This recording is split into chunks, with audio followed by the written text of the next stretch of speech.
Pag may problema kayo sa bituka, kayo ay nagtatae, ay ang aking karanasan, mas mahusay itong talbos kaysa magulang kapag pagtatae. Bakit baga ito ay mas mapakla kaysa dito sa kwan? Kaya yung mga ganari, oh. Pero pagka ang bayabas ay krisis, ay di yung mga dahon lamang ang inyong kukuhain. Pero pag itong sagana-sagana na dinadaan-daan ng mga hayop, tinatabas lang, ay kukuha kayo ng ganare. At kahit ito yung ito, ibabad sa hani, ay napakaganda. Yung bagang dudurugin yung kaunti bago ibabad sa hani. At kapag nakakaranas sa mga problema sa bituka, di kukuha lamang kayo iinom ng mga isang kutsara baga tanghali hapon.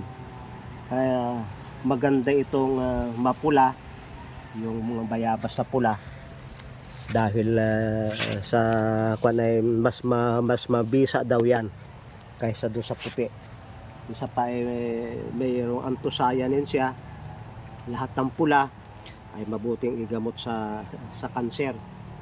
Ngunit ito talaga ay kwan, kaya ako'y kumukuha na isasama pati yung pack lang sa pagblender.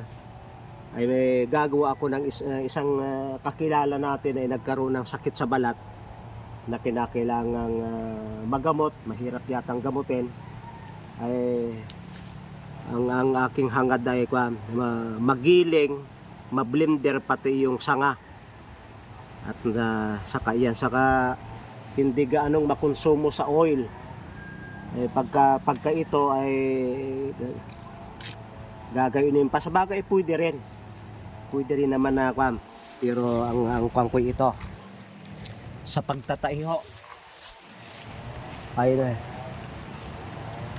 yung iba ay kwan, kapag kwan ay kukuha ng murang dahon, gagayunin at hindi na nilalaga, pwedeng nguyain ng diretsa. Sapagkat malambot-lambot,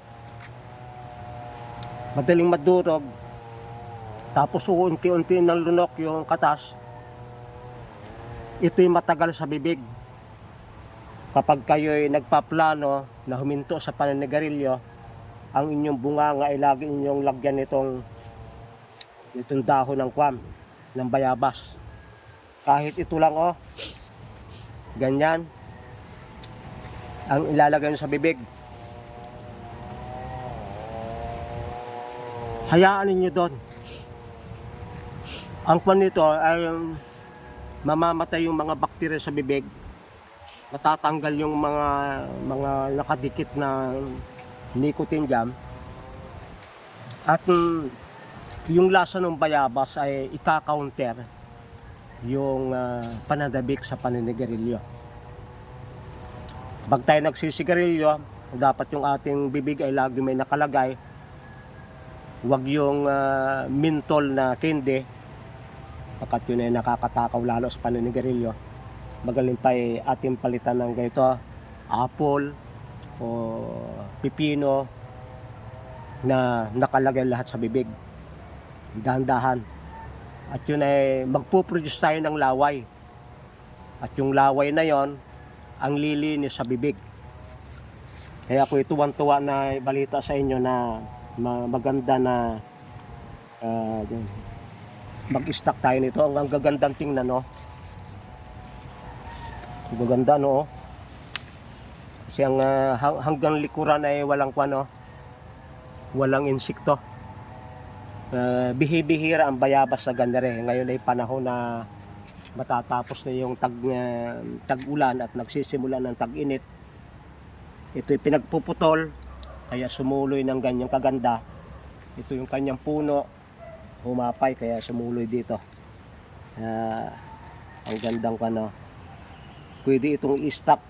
Pag mag-i-stock kayo ng bayabas, tatanggalin lang yung ganito at inyong ibibilad. At huwag yung dudurugin. Kasi pag dinurog ay madaling masira. Hayaan yung buo siya ng ganyan. I-stock ninyo.